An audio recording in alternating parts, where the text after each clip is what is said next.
বৃহস্পতিবার সন্ধ্যায় রাজ্যপাল সিভি আনন্দ বোসের বিরুদ্ধে হেয়ার স্ট্রিট থানায় শ্লীলতাহানির অভিযোগ দায়ের করেন রাজভবনের এক মহিলা। ওই মহিলা রাজভবনের অস্থায়ী কর্মী। রাজ্যপালের বিরুদ্ধে ওঠা অভিযোগ নিয়ে বিজেপি প্রার্থী অর্জুন সিং এর প্রতিক্রিয়া। মমতা ব্যানার্জি বাংলার সংস্কৃতিকে নষ্ট করছেন। বাংলার মুখ্যমন্ত্রী পুলিশ মন্ত্রী হয়ে পুলিশের অপব্যবহার করছেন। সংখ্যালঘু বিধায়ক নওশাদ সিদ্দিকীর বিরুদ্ধেও শ্লীলতাহানির অভিযোগ করা হয়েছিল, কিন্তু সেই কেসটা টেকেনি।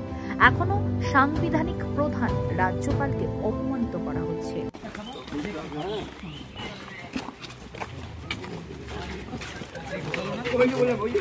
ও 8 PM আছে, আমি 24 ঘন্টা আছি, এর মধ্যে তফাৎ তো হয়। দাদা বলছি, রাজ্যপালের এগেনস্টে এবার মলস্টেশনের অভিযোগ, গ্যাস স্ট্রিট, কি বলবেন?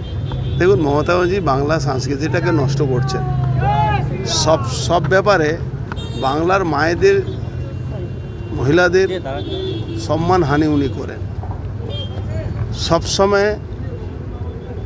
ইভেন আপনি মনে আছে যে মাইনরিটি ভোটের উপরে ওনার সরকার চলছে, সেই মাইনরিটি একজন লিডার নওশাদ সিদ্দিকীকে উনি মোলেস্টেশন কেসে ফাঁসিয়েছিলেন।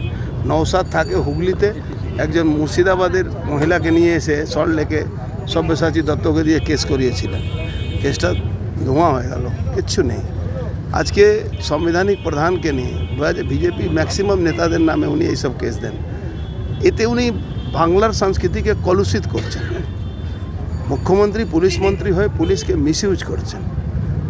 বাংলা সংস্কৃতিতে সারা দেশে কোনো একজন বাংলার মানুষ যখন কোনো অন্য রাজ্যে থাকে তাকে দাদা বা বাঙালি বাবু বলা হয়, আর উনি বাংলার অস্মিতাকে নষ্ট করছেন।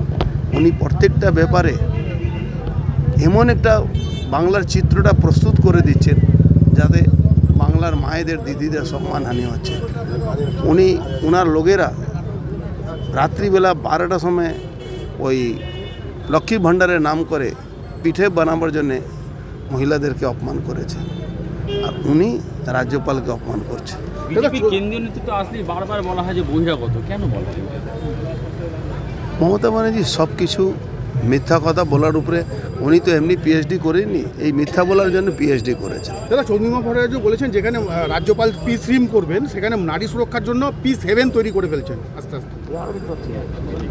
চন্দ্রিমা ভট্টাচার্যের ব্যাপারে ওনাকে আমি সাজেশন দেব, ওনার এইসব নিয়ে মুখ খোলা উচিত না।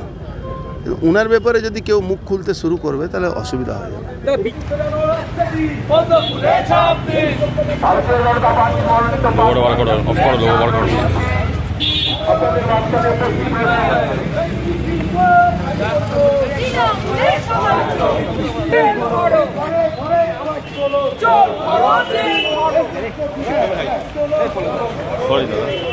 বুঝতে পারি।